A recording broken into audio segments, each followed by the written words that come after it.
Souvent, je reçois des questions des gens qui me demandent « Ah, moi j'ai seulement 10 de moyenne, est-ce que je peux avoir une bourse? Ah, moi j'ai seulement 11 de moyenne, 12 de moyenne, est-ce que je peux avoir une bourse? » Il y a aussi certains qui disent que « Ah, j'ai eu ma licence il y a plus de 5 ans, il y a plus de 6 ans, est-ce que je peux toujours avoir une bourse? » Et aujourd'hui, je vais essayer d'apporter mes éléments de réponse à ces genre de questions.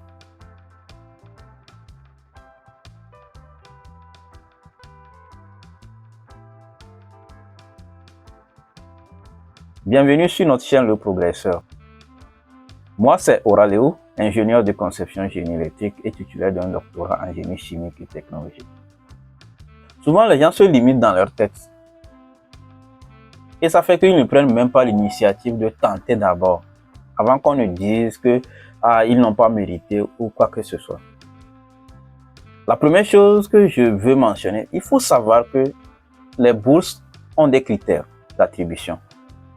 Et une bonne moyenne n'est que l'un de ces critères en fait. C'est un de ces critères-là. Ce n'est pas la moyenne seule qui définit ton excellence. Attention, faut pas faire cette erreur. On peut avoir des bourses avec 10 de moyenne. Tout dépend de qu'est-ce qu'on a fait durant le parcours. Ou si par exemple si c'est la licence, qu'est-ce que vous avez fait durant ce parcours? Quand on parle de qu'est-ce que vous avez fait, c'est qu'on inclut, il y a la moyenne qui est incluse, bien sûr.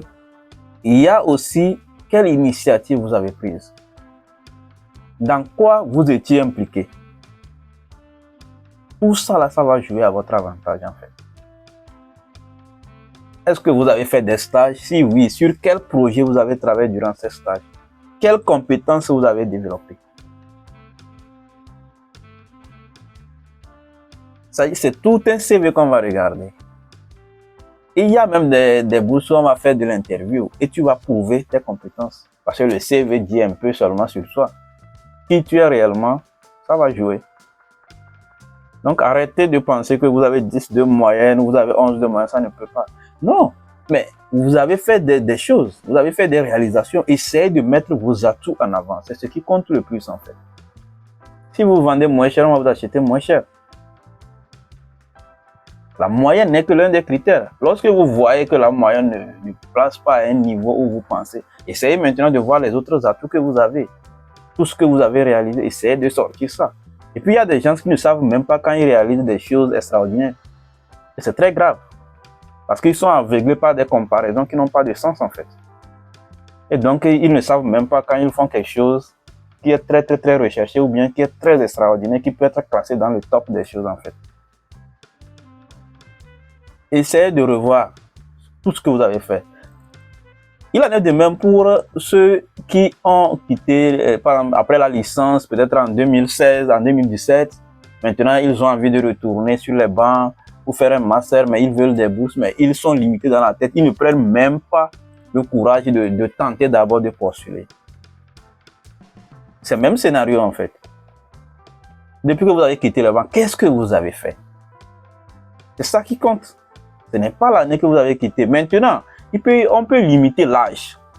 Il y a des bourses où on donne des limites d'âge. Par exemple, pour le master, c'est ceci. Pour le doctorat, c'est ceci. Là, on peut comprendre. Mais des fois même, on peut limiter l'âge pour certains domaines. Mais il y a certains domaines où on peut aussi augmenter l'âge là-bas. Parce que ça dépend des domaines. On sait comment les études se passent en fonction des domaines. Ça joue. Si vous n'êtes pas frappé par l'âge, alors essayez de voir ce que vous avez fait durant toutes ces années quand vous n'étiez plus sur les bancs, ce que vous avez fait. Essayez de tirer les parties qui peuvent soutenir votre dossier. Et vous allez voir, vous allez avoir une bourse d'excellence même.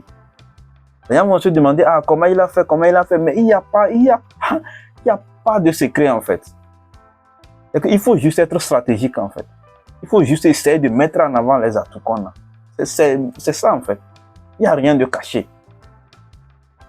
Si vous pensez que parce que vous avez de bonnes moyennes, c'est suffisant, non. Il y a des fois même les gens ont de bonnes moyennes, mais ils sont recalés à certaines bourses. Et c'est comme ça, parce qu'au moment où vous pensez que vous avez de bonnes moyennes chez vous, vous savez combien les gens ont de l'autre côté. Non, mais il y a certaines valeurs qui ne trompent pas. Votre leadership, votre capacité à prendre des initiatives, votre moralité, votre engagement. Et il faut savoir que la plupart des bourses aujourd'hui, si vous êtes une personne qui est engagée dans les actions communautaires, qui œuvre pour la cause des autres, tout ça, là, ce sont des choses qui vont jouer en votre avantage. Donc, vous devez le savoir. Donc, oubliez le fait que vous avez c'est-à-dire des notes qui ne sont pas hautes, vous avez c'est-à-dire, vous avez quitté les bancs il y a des années et donc vous n'êtes plus éligible. Non, oubliez ça. À moins que la bourse donne des conditions précises, ça on peut comprendre. Mais le reste là, non, ce sont ce sont des choses que vous-même vous créez, qui vous limitent dans votre tête en fait. Et vous devez donc essayer d'assainir votre mindset et vous lancer. Si vous décidez de retourner à l'école et que vous voulez une bourse, il faut le faire.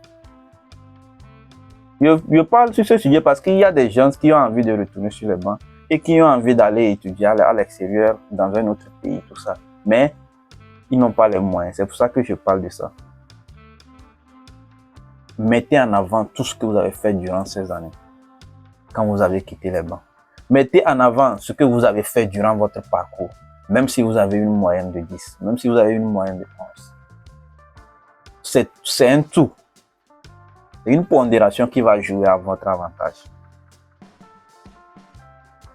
Quelqu'un qui a une bonne moyenne et qui n'a rien fait d'autre, tout ça là. Les bourses sont des critères. Et selon les critères, la moyenne est à un pourcentage.